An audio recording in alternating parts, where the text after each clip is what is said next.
Muni Muni Mahamunaye So Tayata Muni Muni Mahamunaye So Tayata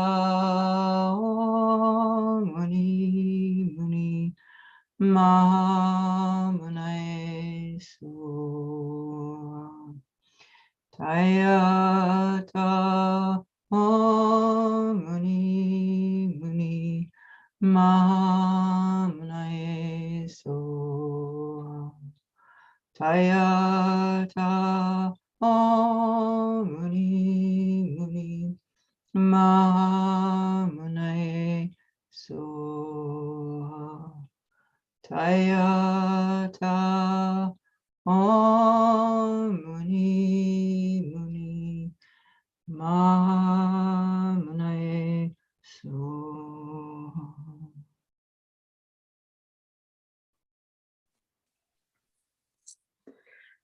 Thank you so much, dear Paula Love, for this beautiful chanting. Welcome back to Tushita. We are so happy that you're joining us from England.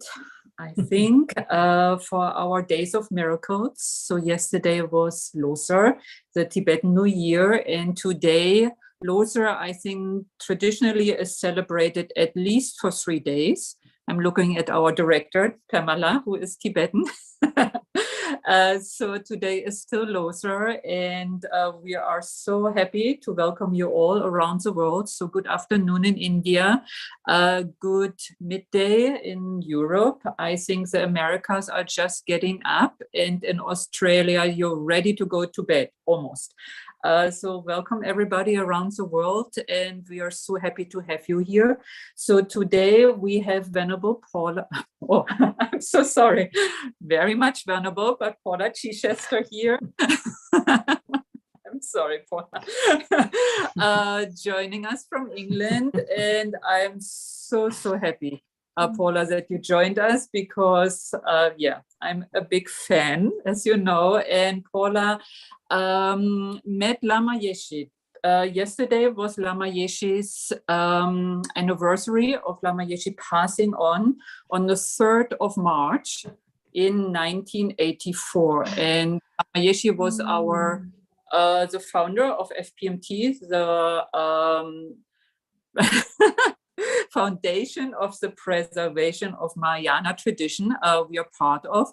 And without Lama Yeshe, we wouldn't be here.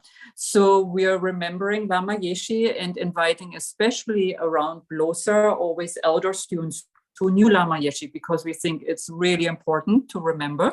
And Lama Zopa Rinpoche always requesting us, invite old students to tell stories. So we do hope that Paula is sharing some stories and then also talking on the topic of maintaining our practice and awareness of bodhicitta throughout the day.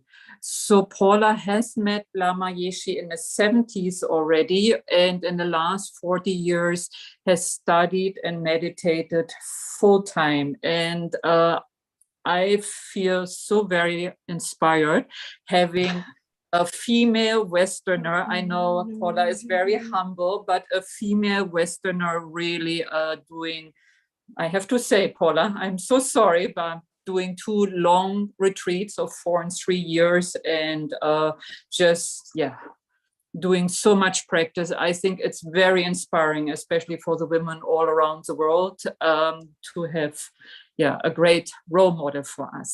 So I'm looking very much forward to this session, and I'm sorry for bubbling so much. Thank you so much, Paula.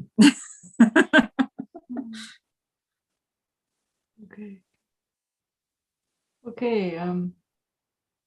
I still can't hear you, Kunpin. I've been just smiling at your smiling face. It sounds like it's time for me to talk now. Is that right? Did everybody else? You can all hear me, right? People can hear me? Okay, great. Yes. Okay, fine. Well, I'm sorry I didn't hear what you said, but anyway, thank you very much. And thank you for inviting me to this today. It's really an honor for me, actually, that you would think to ask me to talk about Lama Yeshe. I get all choked up still thinking about Lama. I had the opportunity to talk about it last night, so it was a bit of a warm-up for today. And this was a combination of talking about Bodhicitta and sharing and that and sharing Lama. And so Bodhicitta is, for me, the most outstanding, profound aspect of in Tibetan Buddhism. And I'm quite positive that's why I was attracted to enter the path. And I don't know if it would have happened without Lama Yeshe. So whatever you know, I don't, there's quite a few people here. I assume most of you have some experience with the Dharma. And so we all, at least intellectually, understand Bodhicitta, which is a mind based on great compassion, that looking at the plight of sentient beings with total honesty.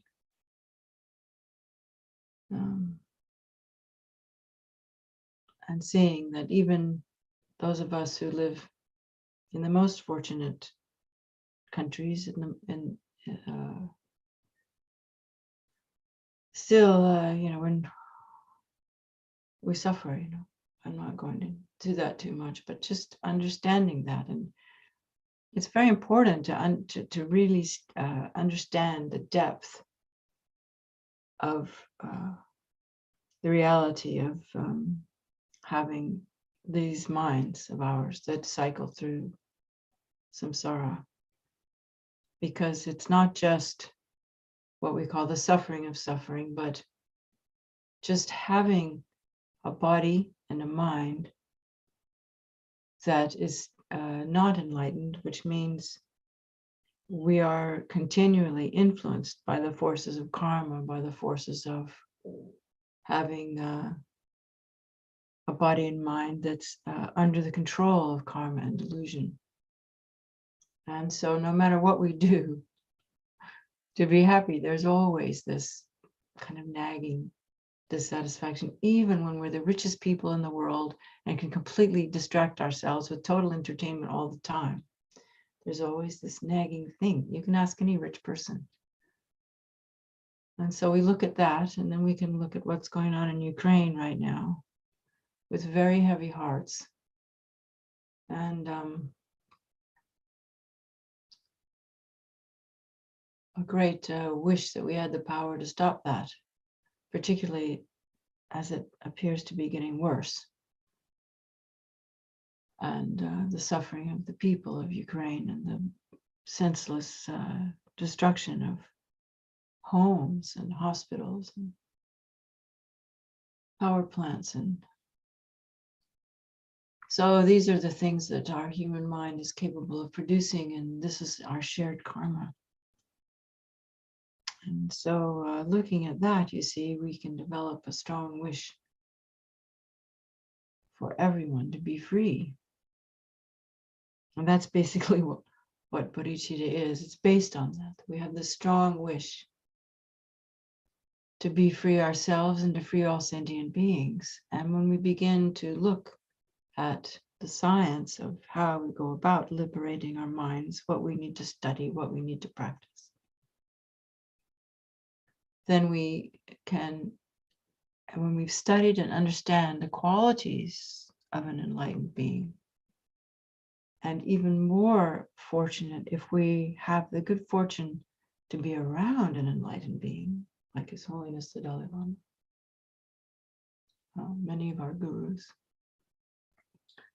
then it's even more inspiring because we can feel the depth of their compassion and also the kind of I hate to use the word, but the energy, the feeling of what it's like to be in their presence, that you can feel a lack of the heaviness that we carry around, that is our burden of our preoccupation with self, having a self, that there's this lightness of being, there's this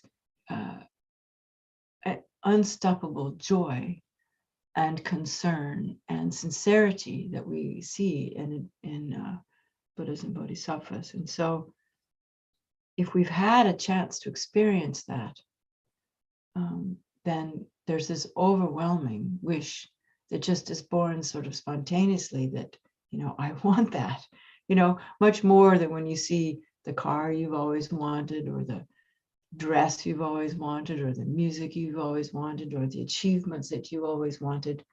Even more powerful than that is being exposed to the power of enlightenment. And then just with, almost spontaneously comes the wish. I'm sure most of you have had this experience already, at least the idea, comes this great wish, like, wow, I want to be like that. I just want to be like that. I want to be able to help like that.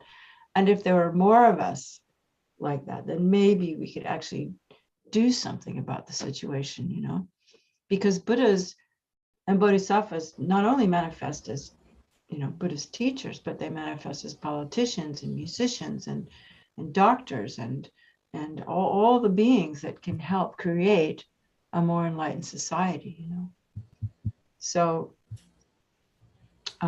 so we developed this wish to attain enlightenment.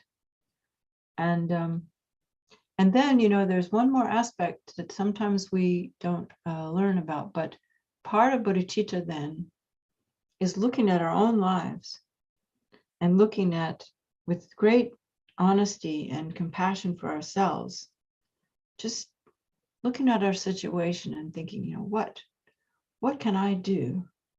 What's the best way for me to create the cause for enlightenment in this lifetime? Because we're all different. And it's a mistake to think that we can, I just cracked up. I love that picture of his whole Lama Zopa. I love Tushita. That's fantastic. We should just have that on the main screen. But looking at our own lives, because we tend to kind of compare ourselves to others, or this person's doing that and that person's doing that. And it's really, our path to enlightenment is our own unique path. And I think we need to look and see, what am I capable of this life? What are, not diminishing that, but, what can I actually do to create the cause? Because after years of practice, it comes down, when we look back at our lives, we can see that really the path to enlightenment is just two things. If we look at,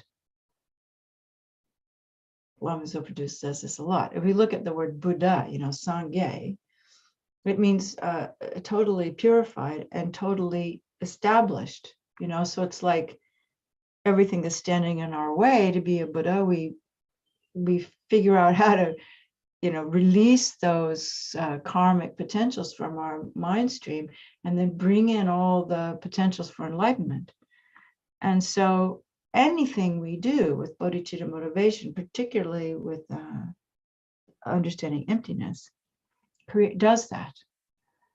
And so rather than trying to squeeze ourselves into some kind of mold that doesn't work, some kind of form that doesn't work, look at what brings us joy and how we can make that be our path to enlightenment, And so I think this was something that Lama Yeshe, so let's just establish then that we're spending this next few, hour together with this motivation. That on a, simple level, that we can be of most benefit to others, but on a personal level, looking at what we can do to create the cause for enlightenment in this life. Because as we know, we're going to die. We don't know when we're going to die. And nothing in this life is going with us but our mind. So the more we can create the causes for enlightenment, the more the better it is for us in the future, and the better it is for all sentient beings. So let's just take a moment and in our hearts, generate this feeling, thinking about the situation in the world and the situation of our family members and what's going on in our own countries. There's probably people here from many different countries. Looking at the causes for all this violence in the world and developing this really strong wish from this moment on until I'm a Buddha, may I never give up, but my life be at stake, the attitude wishing to gain full enlightenment in order to free from the fears of samsara and nirvana's complacency all sentient beings.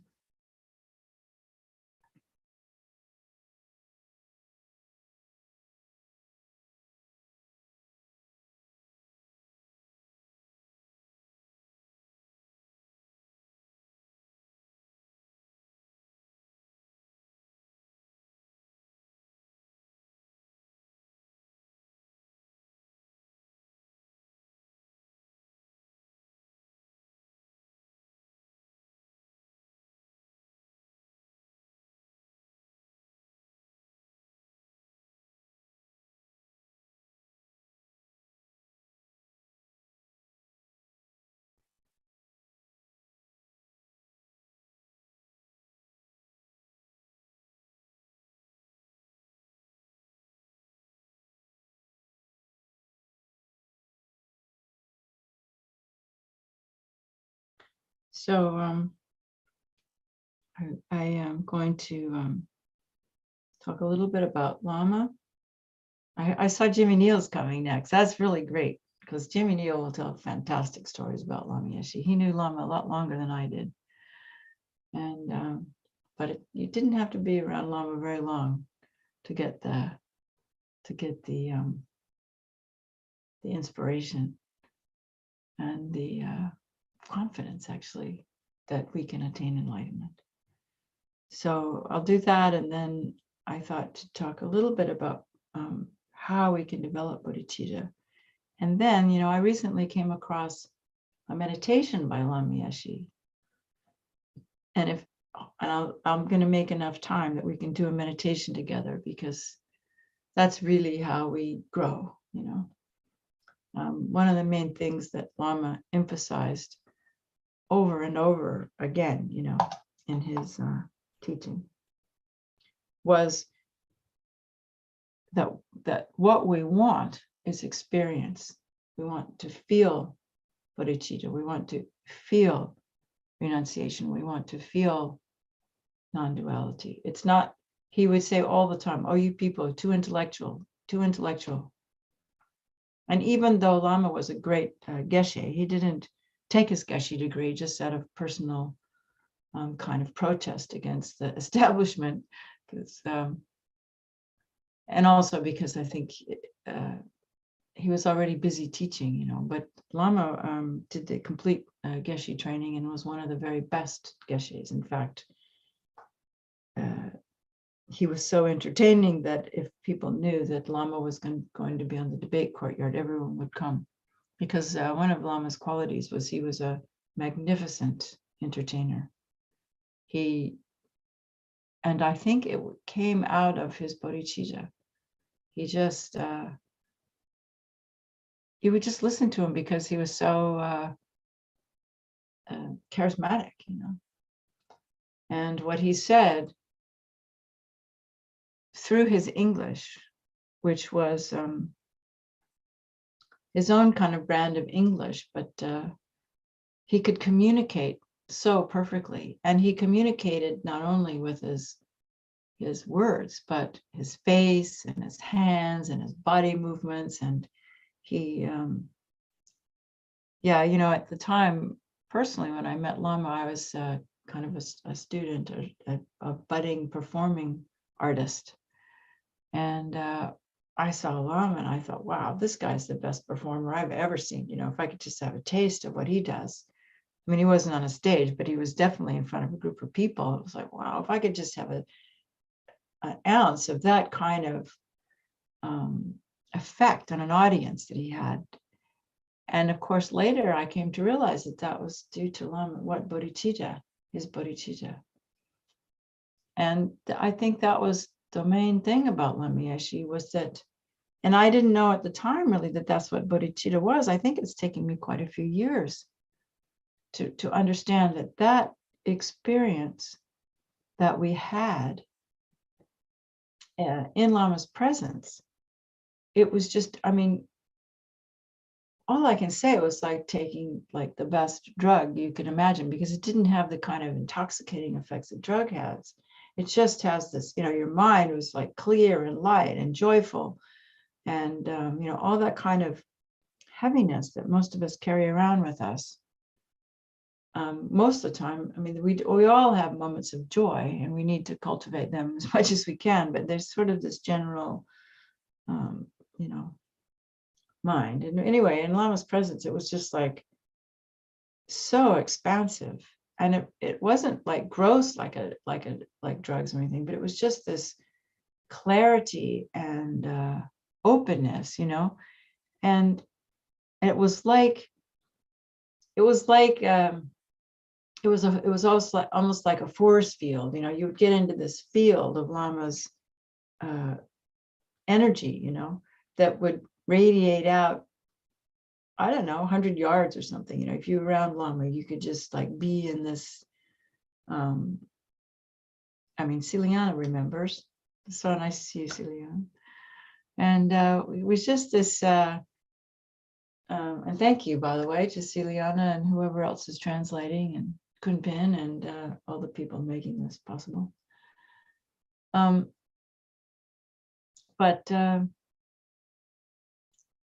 Yeah, and so I think that was probably the most powerful thing about it, because Lama, it wasn't just, you know, Bodhicitta is not just this great compassion, but there's the two Bodhicittas, you know, most of you have studied, you know, we have the non-duality aspect of Bodhicitta, and Lama was definitely there, you know, definitely he'd realized emptiness. And I think that that was probably a lot of the reason why he had this effect on us, you know. I mean, I'm sure it was. But if you can imagine the two together, you know, why we talk about the two bodhicittas and why they're so important is because when you have, you know, Lama Zopa Rinpoche talks about objectless compassion, you know, there's just this compassion that is not dependent on an object, which means it's just radiating out spontaneously all the time. And Lama just seemed to know how best to help people. And that was because I believe he could read into our minds, you know, he could see our minds, and he could give us good advice. You know, one thing Lama Yeshe always did is he was always really affirming and encouraging people to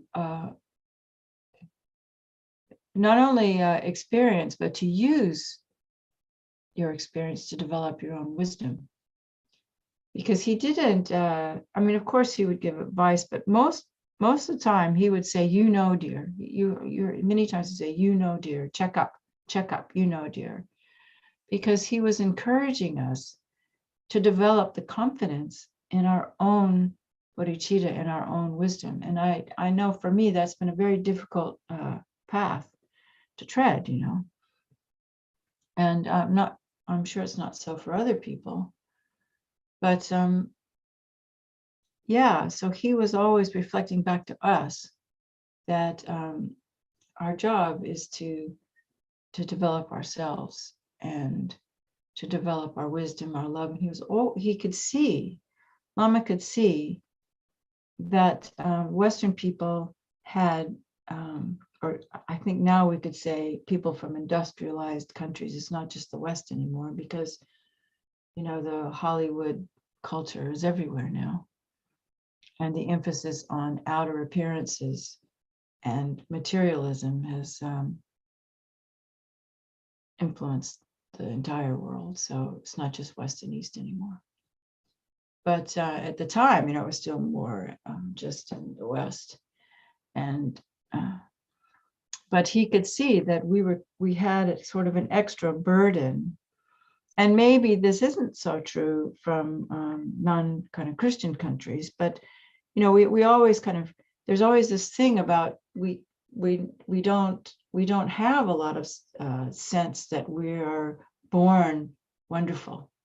We're kind of like in our culture, it's more because we don't have the idea of reincarnation. When a baby's born, it's like, oh, I created this and I have control over it and I'm going to make it be what I want it to be. Instead of a culture where you're born as like, oh, who is this? Let's just support this person and let them grow up, It's more like, oh, okay, this is my project, to forge this being. And so what that does is it doesn't allow us to kind of connect with our true inner nature, because from a very early age, we're sort of to get the love and safety that all children need, we sort of adopt these other personalities or these other senses of who I am, that's who they want me to be. And so it's harder for us to directly connect with authentic self. And so Lama was very aware of that, and maybe he didn't have those words to say that, but he used to tell us all the time that we need to grow ourselves. We need to be happy. We need to learn how to enjoy ourselves. We need to open up our inner flower. We need to, and he used the words self-pity mind, because there's this, kind of thing that we walk around with that maybe we're not good enough, And so he had the capacity to sort of reach in and find your Buddha nature, find that true authentic self and mirror that back to you. And because he was so authentically himself, it kind of gave us a taste of what it would be like, not necessarily to be enlightened, but just to be me, without having to, oh, I need to be this way for this person and that way, but just, like you were when you were 2, if you see a 2-year-old or a 3-year-old, they're just bursting with their own little being, And then as they get older, Lama used to call them the blankets. You put on your blankets, you have this blanket, you have this blanket, you have this blanket. And so pretty soon we're all walking around kind of trudging through the world, with our little darling little authentic self is way hidden inside somewhere, And Lama's like, bam, like, get it, like burst through that. And I think that's one of the reasons, I mean, I would look back on years in retreat, what was it about Lama? And I came to the conclusion it's because he was so authentically himself and unabashedly, completely unashamed of who he was. And that he could make us feel that way. And so that's why he was like the Pied Piper, gathering up all the hippies and bringing them home, because he gave us a sense of going home, finding our inner self, even though it's just not the enlightened self, but it's a relative space where we can be comfortable. And then within that self-comfort, begin to develop bodhicitta, begin to develop disgust with samsara, begin to develop non-duality. Because I think Lama could see, until we feel at home within ourselves, it's very difficult to do anything other than intellectual study of Buddhism. Because as long as it's up here, it's safe. But as soon as we begin to want to bring Buddhism down into our hearts, we have to penetrate all this barbed wire and interference that's around our little hearts. And so, he kind of challenged us to do that. And I'm still working on it, and I'm still working on ways to try to communicate that. But without Lama's inspiration, I mean, I wouldn't, I don't know what I would have done. But yeah, so I sort of wanted to just share more about Lama's being rather than the incredible stories, you know. But I mean, there are incredible stories about Lama's capacity to bend reality, you know. I mean, one of the most, I think, important stories to tell is just the story of Lama's actual heart. You know, Lama Yeshe, I think he had scarlet fever, rheumatic fever as a child, and he also, they discovered that he had a defective valve in his heart. You know, the parts that opens and close, it lets the blood through the heart, the actual heart. And when Dr. Nick, I think in '74, because Dr. Nick was a medical doctor, you know, and he took him to the cardiology clinic in Melbourne, and they hooked him up to the, you know, the barium and all the stuff they put. And, you know, Lama never took any anesthetic. He didn't need anesthetic. He could just, you know, control his pain level just with his own mind. He had total mind control over his body.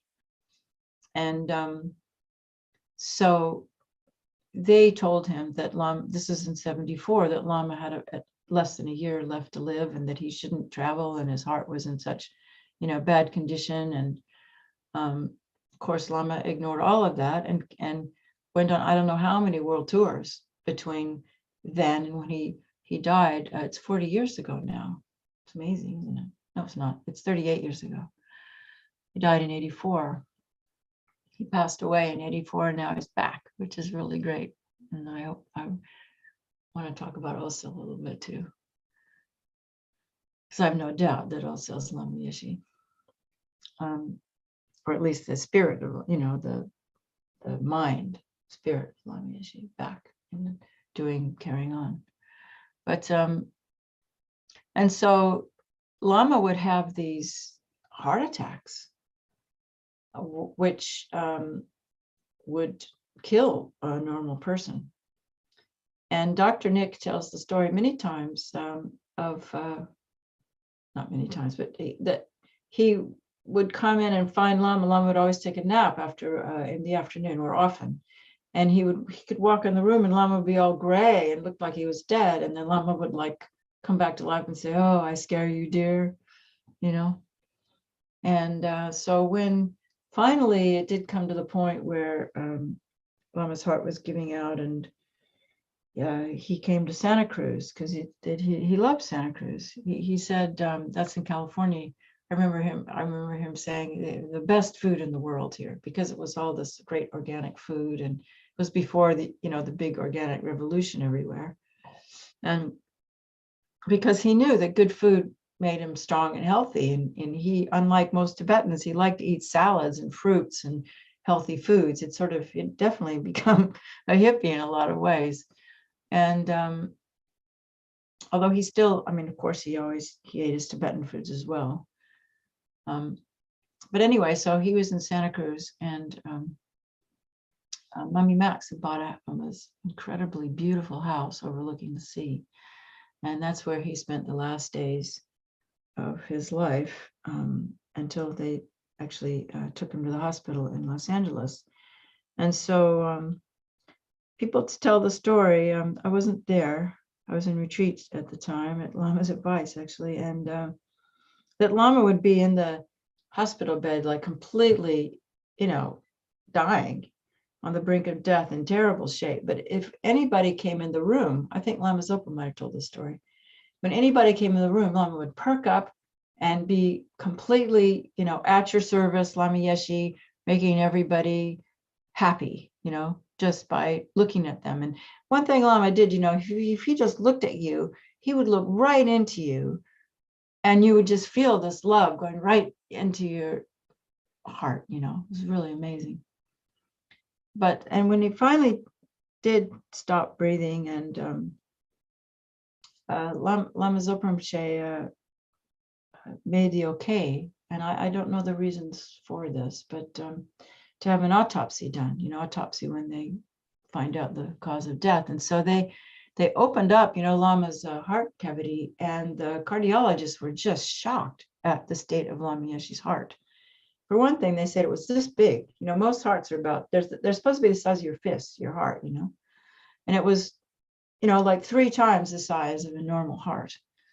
And it was completely made up of scar tissue. And they said the reason that Lama died is because there was so much scar tissue from having so many heart attacks that there wasn't enough real muscle tissue left to pump that heart. And also that he had developed some kind of little extra nerve, or I'm not sure, some people say nerve, some people say vein, that went from his spinal cord into his heart that provided extra nourishment for his heart that is anatomically not found in human beings. So the cardiologists were just like, Lama was a miracle, so in a way, he was like a modern city, Siddha, because this was his way he could, not to mention the other things. People can, I'll tell you just a funny story about that. But, and they said that he had suffered over 50 major heart attacks that would have killed any normal human being. And so, and they were so impressed, the cardiologists, that 2 or 3 of them actually came up all the way up to Santa Cruz, which is like, 400 miles north of LA, to the funeral, to the cremation. They were in so awe of him, to honor him. So that's just a little bit more about Lama. But on a kind of more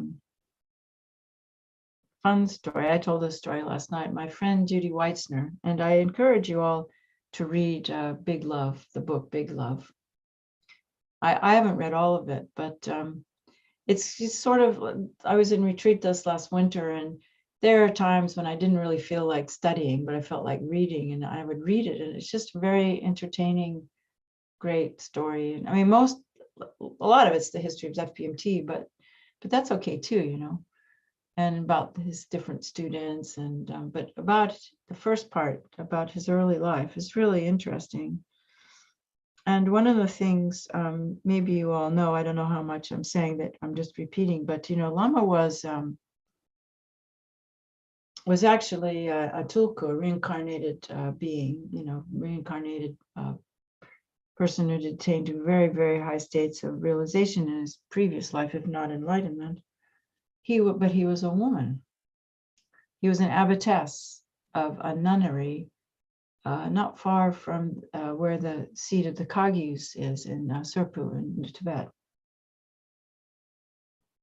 But because of the Tibetan culture, he was never recognized as a tulku because he had been a female, and was never given the extra status or, educational opportunities that male tulkus are enjoy. And I think that was probably part of the reason. This is just my own.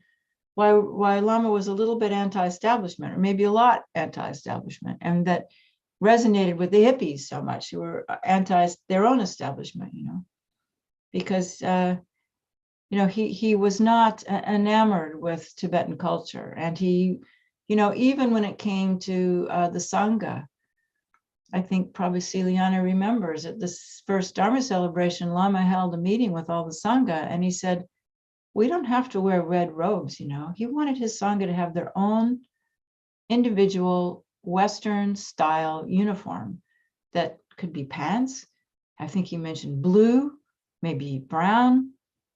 And because he said, he often said, Buddhism is not Tibetan culture. It's not Tibetan art. It's not Tibetan tea. It's not clothing. It's not that at all. And his main wish and his kind of conjecture for us, he said, you must study and meditate and learn the Dharma, the essence of the Dharma, and create Dharma in your own culture, So I think we're all still working on that. But personally, I felt, well, the only way you can do that is to gain realizations yourself. Because how are you going to know the difference between Tibetan culture and Tibetan Dharma, unless you know it from the inside out, which is what inspired me to, spend so many years studying and being in retreat and everything. So that was, yeah, so he, but of course, the majority of the Sangha, they wanted to be like Tibetans. And I don't know if that disappointed Lama or not, but they didn't want to change their robes. They wanted to identify with Tibetans and Tibetan culture. But there were some people that were going down into Dharamsala, and because this was all at Tushita, and going down into lower Dharamsala to the tailor, and they'd come up in different outfits. I remember Pelge came up with an outfit. Different people would come up with their outfits of what was going to be the new Sangha apparel, because Lama wanted to be more practical. It's like those outfits were designed when there weren't zippers or buttons or Velcro. It's like, why are you guys wearing, medieval clothing when we live in the modern age? This was Lama's attitude, and he even had the attitude about Vinaya. He said, we can change Vinaya. Vinaya is relevant to the culture that it's in. And I remember him saying, he said, one of the things is perfume. He says, the nuns have this vow not to wear perfume. He says, that's totally ridiculous. I want my nuns to smell good. And I want them to wear perfume because he said, what that rule, he said, the Buddha made rules because the Sangha had to be approved of by the society. And if in the old days when they'd go around begging, if a monk or a nun who was supposed to be penniless went around smelling like perfume, well, who would want to make an offering to them? Because most of the people can't afford perfume themselves. But he said nowadays, perfume's easily available. There's flower essences, or there's good smelling soap. So he said, let's forget that, just wear perfume, And even when it came to drinking alcohol, especially for the Italians, I remember him saying, and the French people, and probably the Portuguese and the Spanish, it's like when you go home to your families, it's bad enough, that you've already shaved your head and wearing these strange clothes. But if you're not going to eat the same foods and participate in your family's culture, it's not going to endear them towards Buddhism. So if you go home and you go to somebody's house and they're having wine with dinner, have a glass of wine. It's better to be able to communicate with people from their own culture than to have gone off to India and Nepal and come back this alien, And you'll notice too, at the beginning, the first 10 years, the nuns had hair. The nuns' hair, the rule in Buddhism is you can have 2 finger widths of hair before you have to cut your hair. And so you see pictures of Sangikandro and Tutantot children and Yeshikadro and Pemo and all the early nuns, Jampachoki, they all had a little bit of hair so that when they went back to their culture, they weren't freaks, So this was Lama's attitude about Buddhism and about culture and about Dharma. And he also thought that it was okay. It was funny, I remember that if you wanted to go to a nightclub sometime and dance, it's good for you. It's good for you to dance. So he would say, as long as you don't wear your robes, and I remember this was particularly for like Piero and Claudio and the Italians, and that if you want to, just as long as you don't wear your robes, it's okay. Go have a good time. You need to learn to enjoy yourselves. So this was his attitude about Sangha, And I think as FPMT has gone along, it's gotten tighter and tighter and tighter, And because this is what the Sangha themselves want, But Lama wasn't like that. Lama really, really could see that one of our biggest obstacles is not allowing ourselves to enjoy ourselves. And if we can't enjoy ourselves on a relative level, then how are we ever going to develop great bliss? And if we don't have the bliss, how are we going to have compassion? And if we don't have compassion, how are we going to meditate on emptiness? So Lama was very revolutionary, to say the least. And I still follow that. I still believe that Lama was correct. And yeah, so I'm looking at my clock here. So I think I'll just tell one quick story of my friend Judy tells, and it's also in the book that, and I'll tell it kind of quickly, which is that when Judy Weitzner is a very good friend of mine, and she was kind of like my mentor and mother when I first entered the Dharma, because she'd been into it for already a decade before me. And anyway, she was there in the very beginning with Zena and Max Matthews and Mummy Max in Kathmandu, and I can't remember when it was 1970. Lama and Rinpoche decided it was time to go back to Laudo, because Lama Zopa Rinpoche hadn't been home since he left Laudo to go to Tibet when he was a little boy. And because from there, he went to Boksa, and there he met Lama, and then they met Zena, and yeah, that's all. That story's good and big love too. I never realized that Lama Zopa went to the hospital 3 times with tuberculosis. I mean, yeah. So anyway, so they went trekking. They had to trek, it was the only way to get up to Laudo. And so they were walking, and it was really hot, and they were thirsty, and Judy was like dreaming about having a Coca-Cola. But if you could imagine back then in up in the mountains, they didn't have refrigerators and port like they do now. I mean, when you went trekking then, it was like tea and dalbat. That was it, water. There was no fancy food.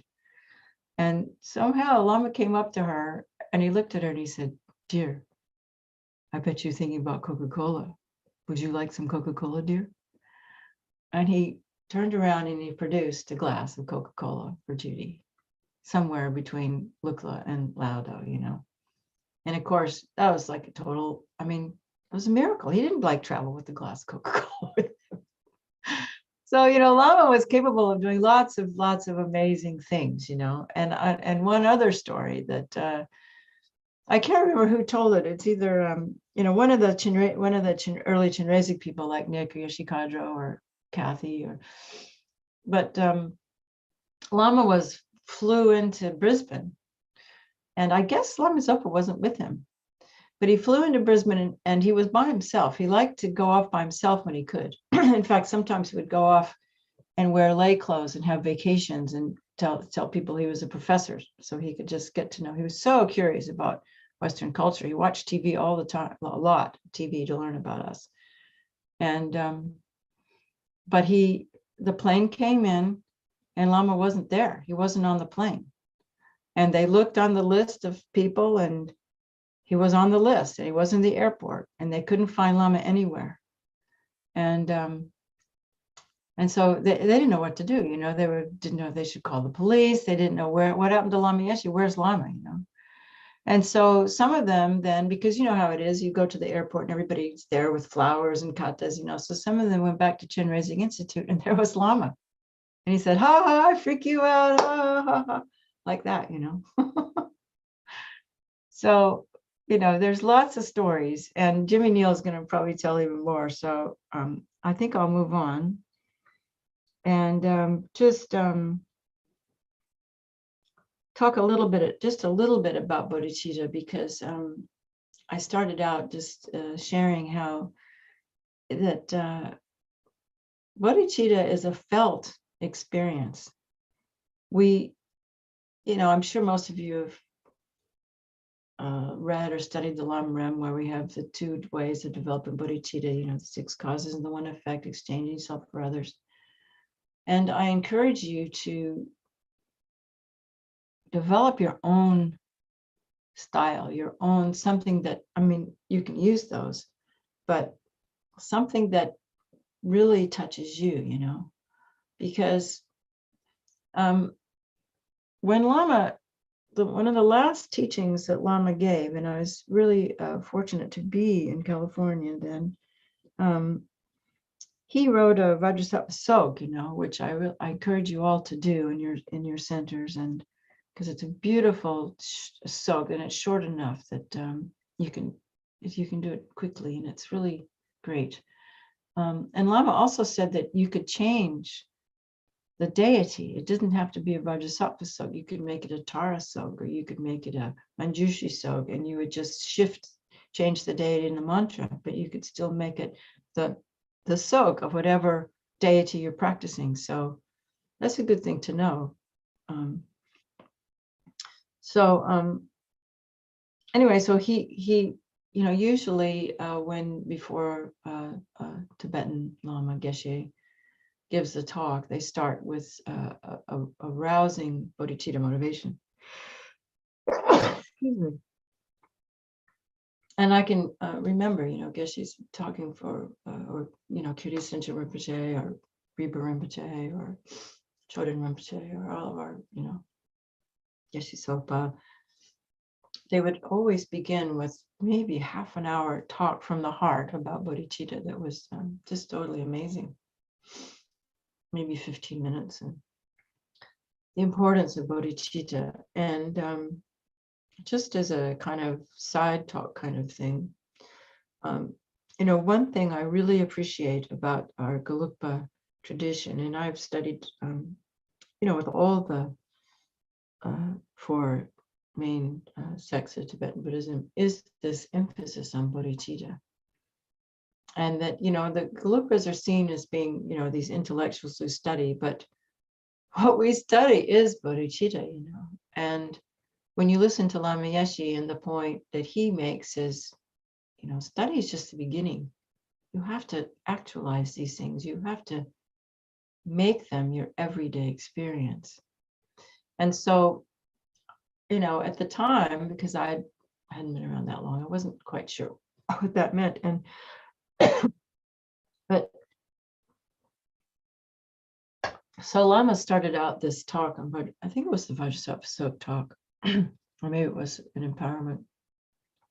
And he said, I'm not going to talk about bodhicitta. I just want us to sit here and meditate on bodhicitta. And so we sat in silence for about 15 or 20 minutes. And it was, it was sort of like when I was first with Lama Zopa, and he was like, now we're going to meditate on Mahamudra. And I'm just sitting there going, just watching my mind, my ordinary mind, there's nothing happening. There's no like Mahamudra, there's no bodhicitta, what's he talking about? It's like, okay, well, I'm just going to sit here for a while.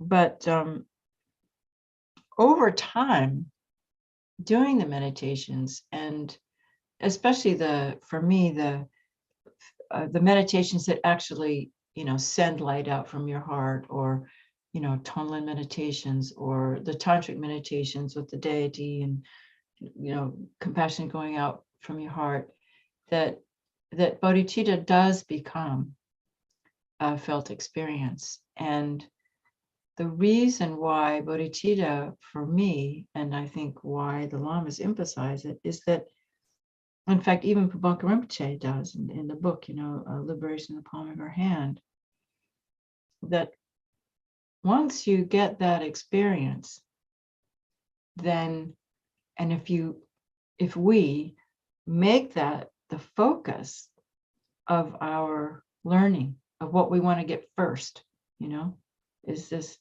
feeling of connected compassion, love for sentient beings, then everything else becomes easy. It's like with bodhicitta, it's really easy to develop disgust for samsara. With bodhicitta, it's really easy to feel, oh, I think I'd rather do this today than that, because this will help me develop my bodhicitta, With bodhicitta, it's like easy to turn away from the meaningless affairs of this life, because you just have this overwhelming, like, I have to do something because this situation is implorable. Put yourself in Kiev right now, It's like, it's deplorable. It's like, it's horrible. How can I not want bodhicitta. And so when you have bodhicitta, spending time in retreat, it's not that hard. I mean, my retreat times were, it's not easy to be by yourself for 4 years, or not be with friends or family or movies or anything, But what keeps you there is bodhicitta. It's not from, if it's just for yourself, you're never going to do it, But it's like, if you really think about the condition of the world and how, looking at the example of my teachers, I must become like that. I must have bodhicitta. Then even, persevering in the hardships of practice, persevering in the hardships of whatever you've chosen, being ordained or working in a Dharma center or being a nurse or being a businessman or whatever it is. But if you're doing it with bodhicitta motivation, then sure you get down and sure it's hard, but it's like you sit down and do your practice and you find bodhicitta, and it's like you can keep going, So it's like, with bodhicitta, you can treat yourself nicely. With bodhicitta, you can learn to eat the right foods that are going to make you healthy instead of the ones that that are comfort foods, with just little things like that. With bodhicitta, you can go to the gym and make your body healthy because you need a healthy body to be a good meditator. You can't be meditation is a physical activity, So if you're interested in being a good meditator, you have to be in shape, you have to do yoga, you have to do these things. And so with bodhicitta, you can do that. With bodhicitta, you can put up with, your relatives that you don't particularly get along with, or you can put up with your neighbors, or you can even begin to maybe understand the politics of your world, It's like, okay. So it's like when you get that one, all the rest of the Dharma, memorizing the 12 interdependent links, or, sitting and looking at your mind, trying your best to understand the nature of mind, even though your mind is still completely, that you take these great teachings on nature of mind from, great Kagyu lamas, and they're talking about this, or Dzogchen, and it's like, and you sit down in your mind, it's like, okay, I don't really know what they're talking about here, but I'm just going to do the best I can, to just relax my mind and, try to get some kind of shine here, But when you sit down and get that bodhicitta motivation going, it's amazing, you can do it. So it becomes the most important part of your Dharma practice. And this, I think, was the great gift of Lama Yeshe, is that he really let us understand that, and not only because of what he said, but because of who he was and what he did, because someone who has real bodhicitta is just in a state of joy all the time, So I really encourage you to, because I guess I can share, now it's like if I can allow myself to rest, I can feel that love in my heart, and it really transcends.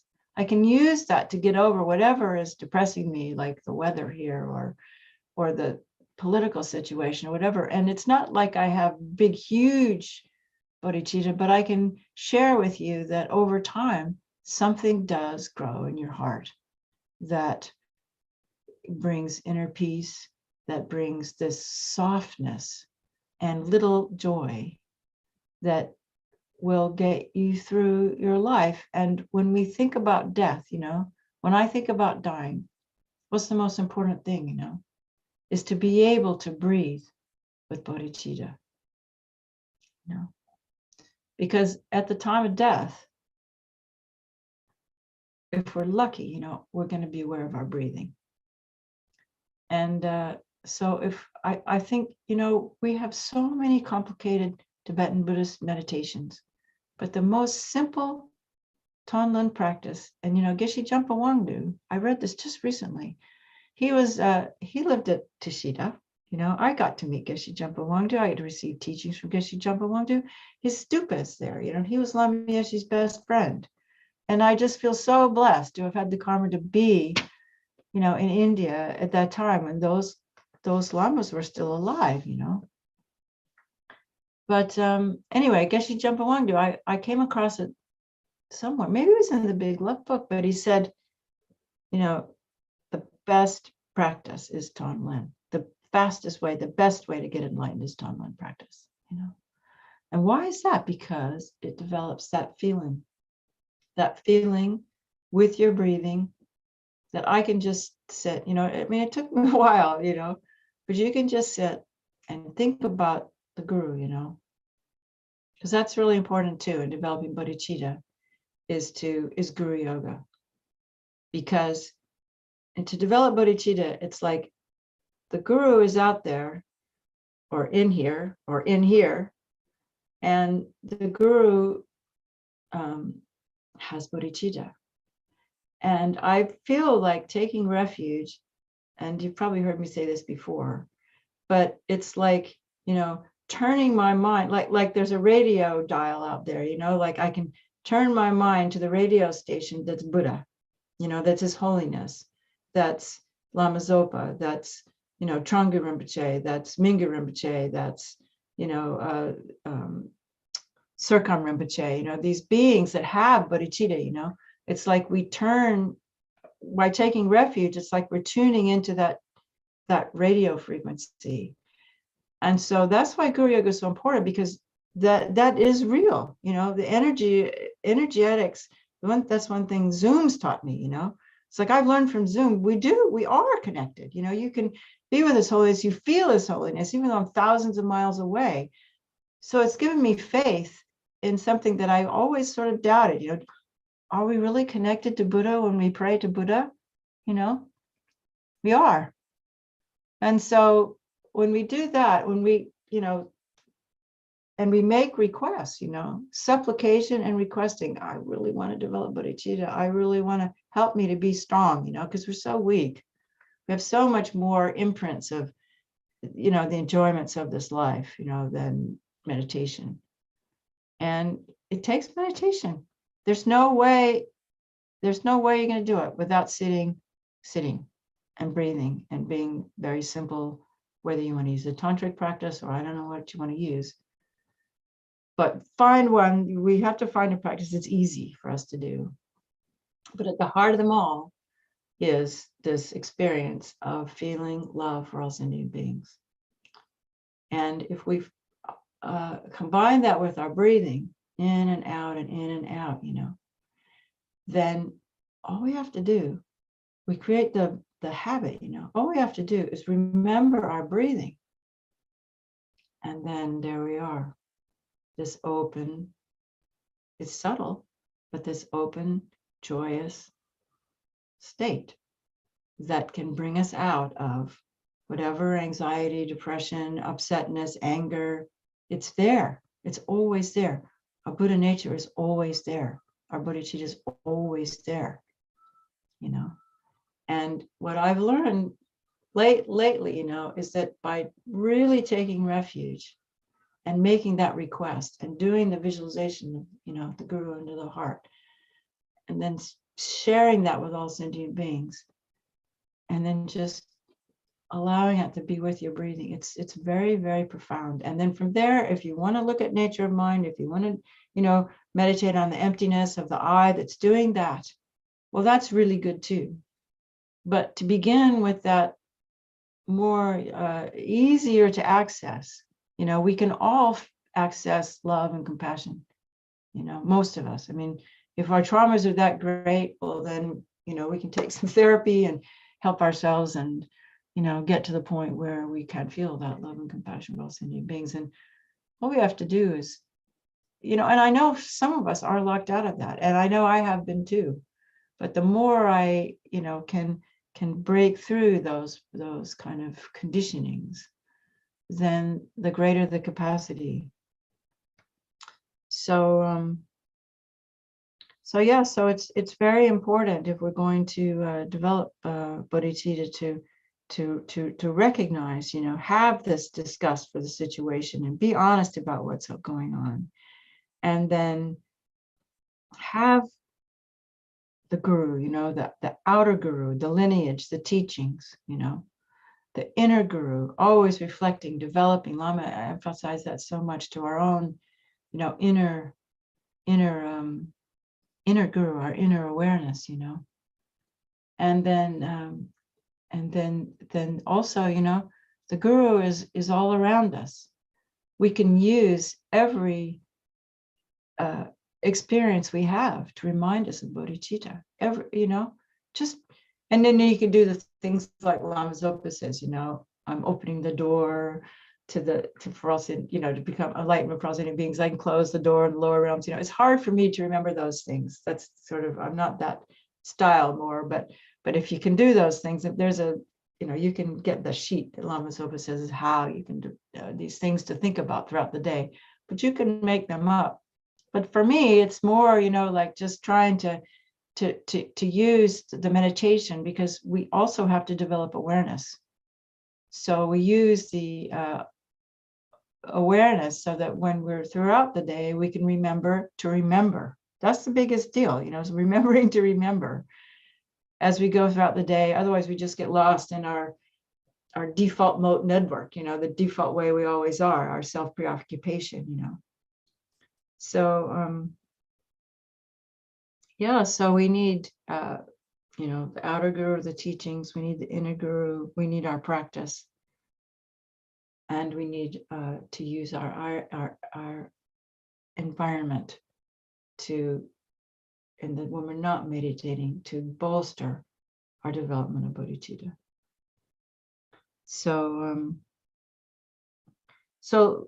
we have a few minutes left, and I just thought that I would share this one of Lama Yeshe's meditations. Of course, now I'm not Lama Yeshe, so it's not going to have quite the same, but it's good to know about it, and it's something you've probably all done. But Lama would always have a little bit of a different spin, And we started, if you don't mind, if you don't want to do this, that's fine, But we started with the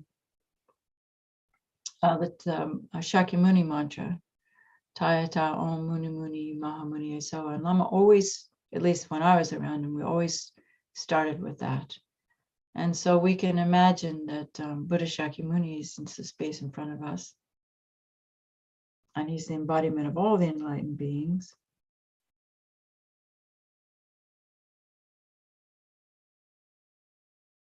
And we're surrounded by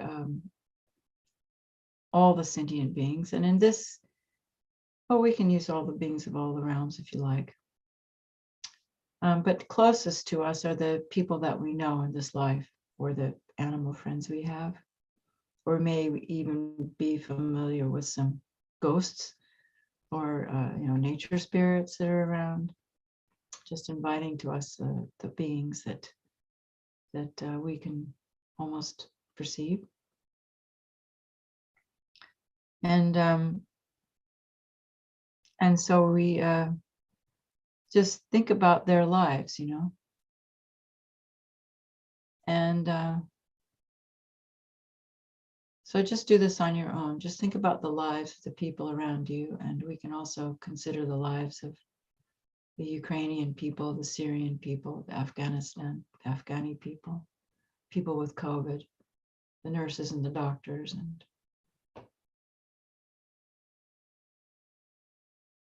and see if we can develop some sort of empathy for them, feeling what it's like to be them.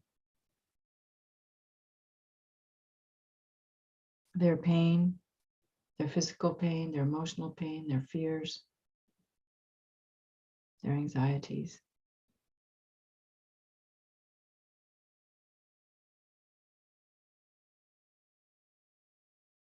Their joys, their delights, how they feel fulfilled. And just think about your own as well.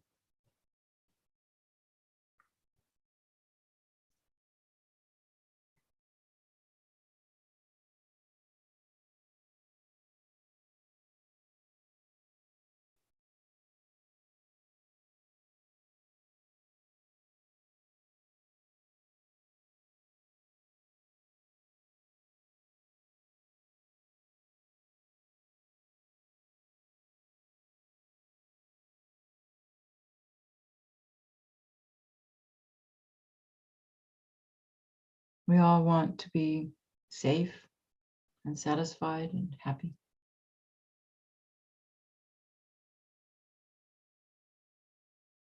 We all want to avoid pain, malcontent, loneliness, anxiety and depression, fear, poverty, illness. No one's different. And so, after considering the people that we actually know, we can even think about the people we have difficulties with and see if we can relate to them in the same way. Their fears, their anxieties, their wishes for happiness, how they feel joy, what brings them joy.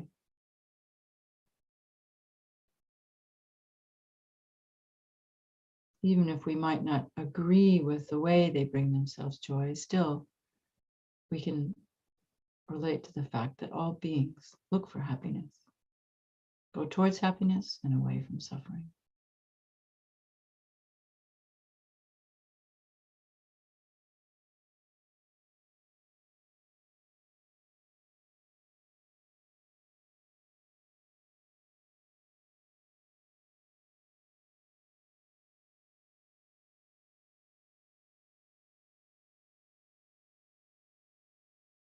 And if you can't, when they talk about visualization, some people feel bad because they can't see anything. You don't need to see anything. That was another thing that Lama Yeshe said. All you have to do is feel the presence. Doing a deity yoga, you don't have to see anything. You just have to feel the experience. And not too tightly, just let it be there.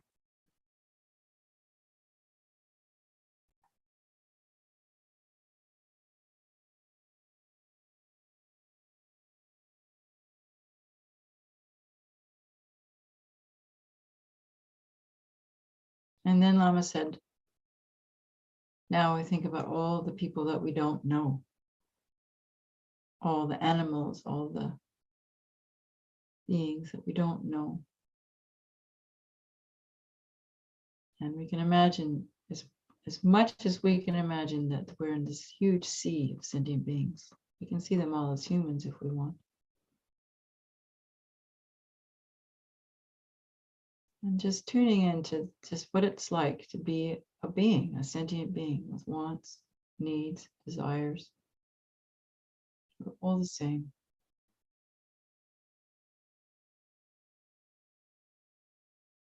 We all have at our core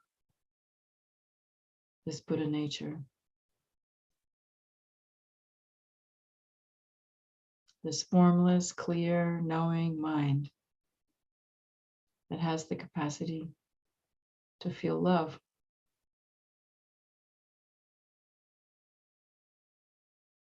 We can tune into the core of every single being and know that if they just knew that in the very core of their being is the secret to happiness,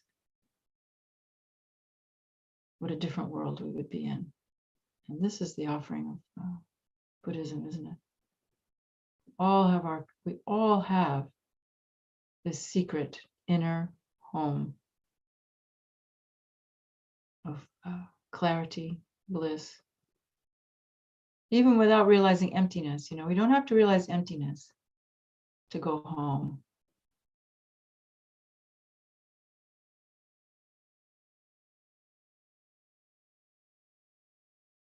We just have to know home is there.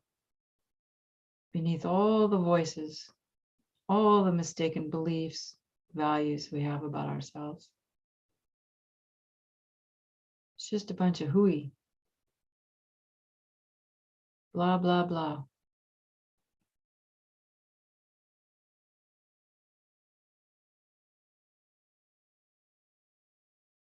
And so we let this shared human experience grow in us, and we feel connection,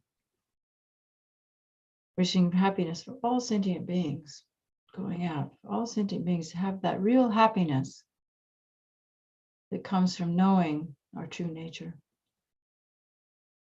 That real satisfaction that comes when we stop looking outside, but turn inward for our joy, for our content. It's naturally there. It takes practice, that's all. And faith and intention. And maybe I would add refuge in Bodhicitta.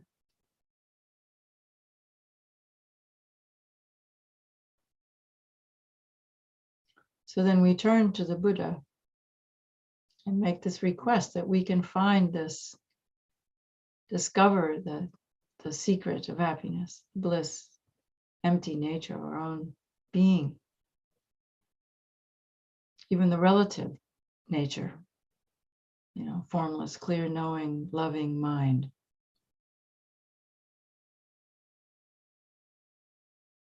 And we make the request to please, please help me create the causes and conditions in this place, in this time, to experience that, to stabilize that experience and carry it with me from life to life to life so that I can share it with others.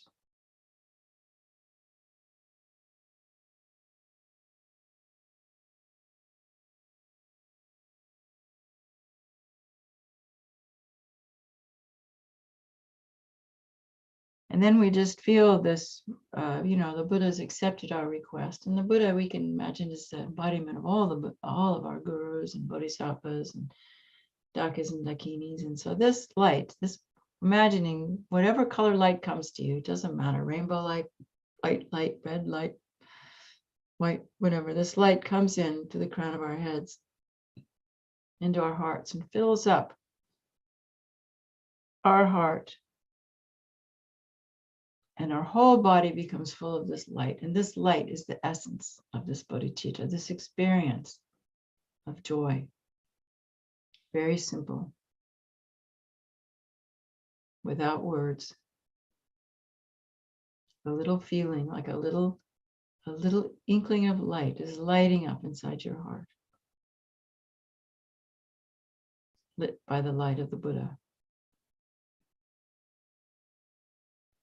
And we just imagine it in the beginning, but over time, a real feeling comes, I guarantee you.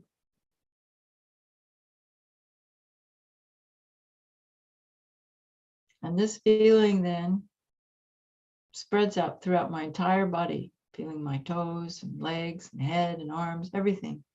And my body becomes light and like a crystal radiating light. And the feeling of the flesh, bone body dissolves into pure light. And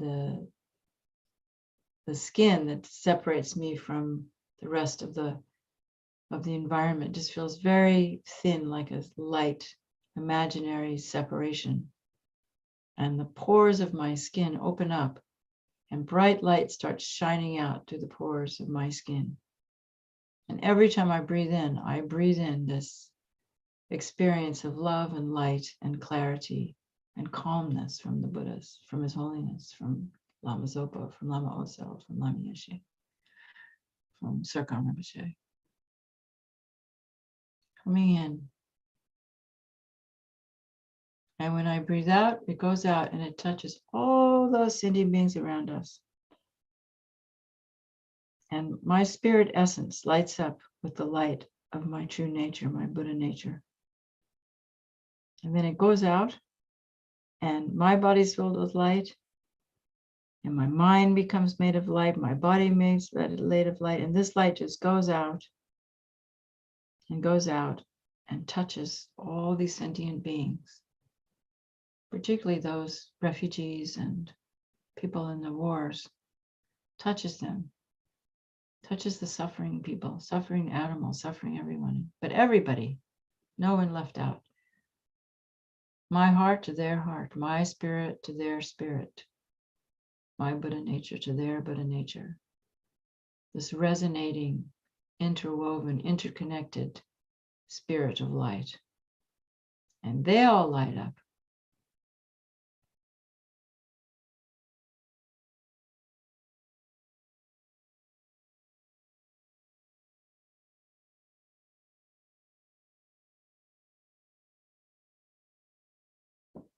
And then from their light, the light of all the Buddhas around us reflects back into us.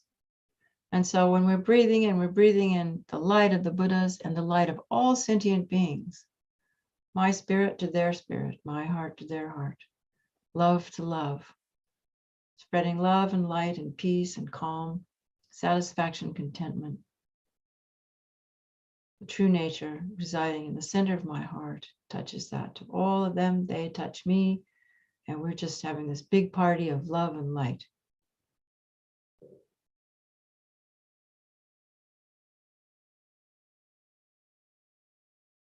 And we make a strong decision to sustain the sealing energy, and even stronger light comes, more powerful, from the Buddha to me to out the sentient beings, back in, out, in, out. Every time you breathe in, breathing in the light of contentment and joy and love, breathing it out,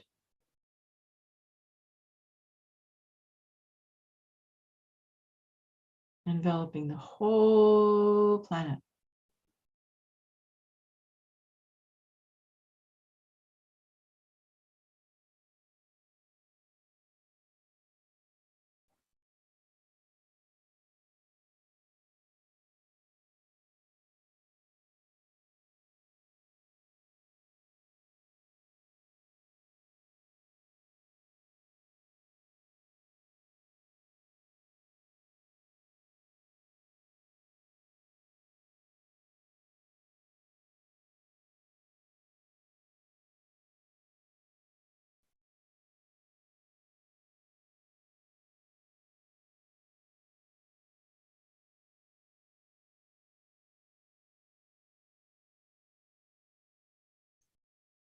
We become the perfect expression of our own compassionate Buddha nature. We are light, blissful, filled with a sense of peace and clarity.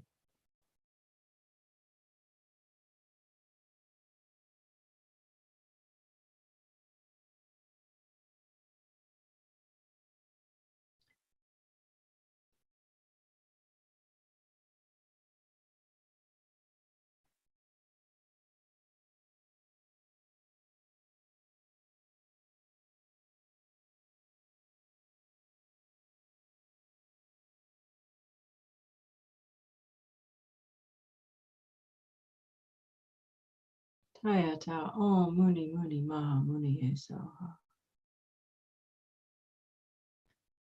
And then, if you have more time, you can spend more time on these steps, but I'm just sharing them with you. Lama would recite that mantra now and continue that meditation. And then when your mind gets tired, then you just imagine that all those beings of light absorb into us, into me. And Buddha dissolves into me.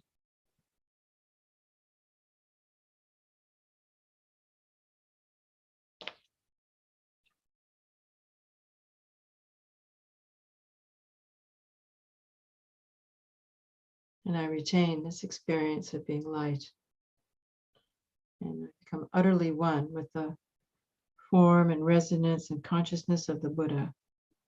We experience calm and peace, clarity, luminosity of being, totality, non-duality.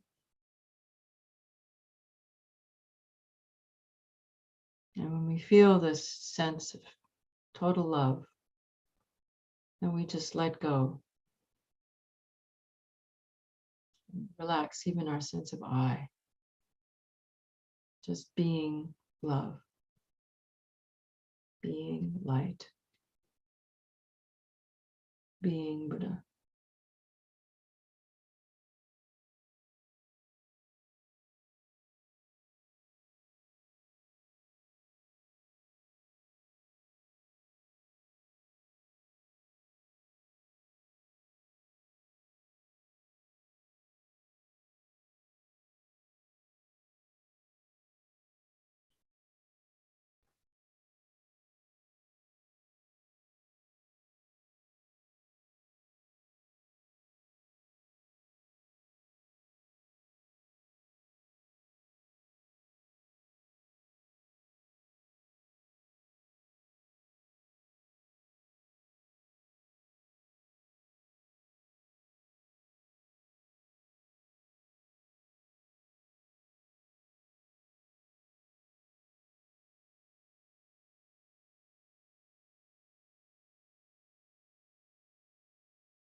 And then we're out of time, but let's dedicate all the spiritual energy and creative potential we have generated to maintain these two precious connections, our connection with Buddha, with the Guru, and our connection with our own Buddha nature.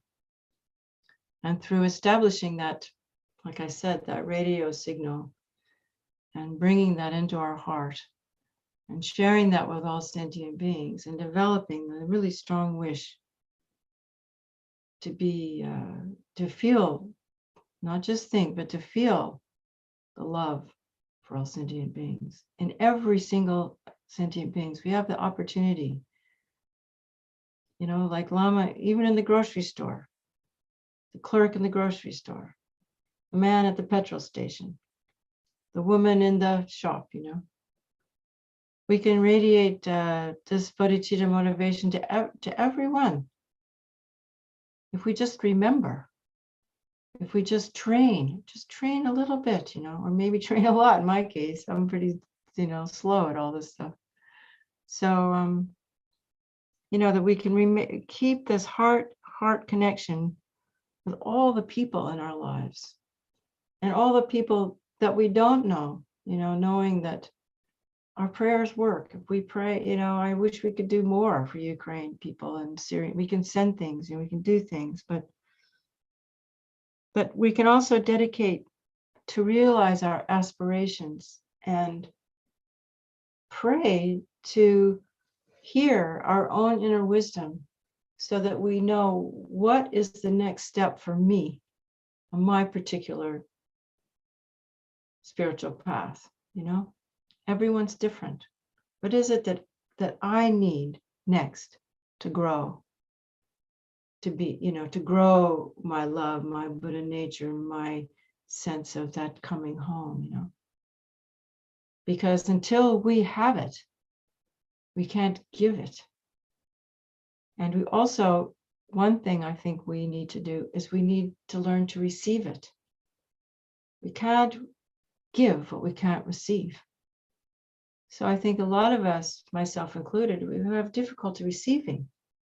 You know, we're here, you know, and you know, some of us have that, you know.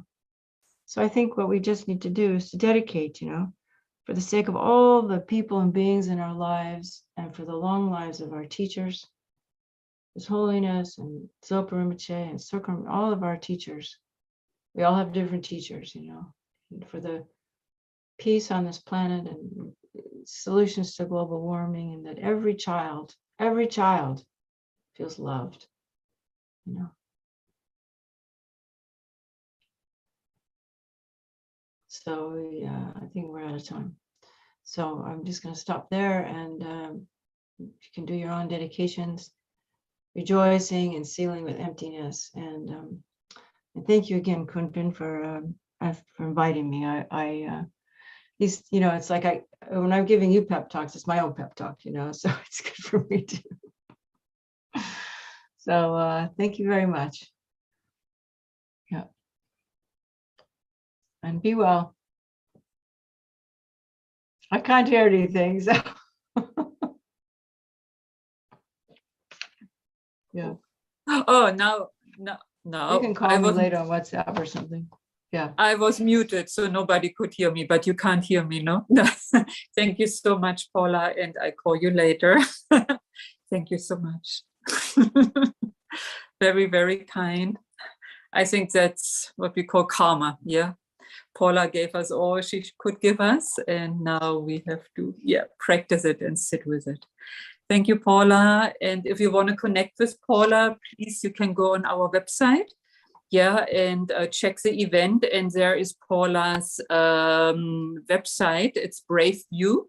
Yeah, and her email address. And I'm sure you can connect with her that way. And if you had any questions, there's also many teachings there, many meditations, loads of resources. It's an amazing, amazing website. Yeah, thank you so much, everybody. And we have at 9 p.m. Indian time, we have Jimmy Neal telling us more inspiring stories about Lama Yeshe. Thank you so much. Hope to see you then. Okay, bye-bye. Thank you, Paula. Let's have peace on the planet, huh? Peace, peace, peace. Okay, bye everyone. Thank you so much. Thank you everyone. Thank you so much. Thank you so much. Thank you so much. And thank you to Osel for coming back. Yeah. Okay. Thank you, Paula. Bye. And thank you to the kind translators, Venerable Suyana, Venerable Kunsang. Thank you so much. Bye-bye. See you soon. Yeah.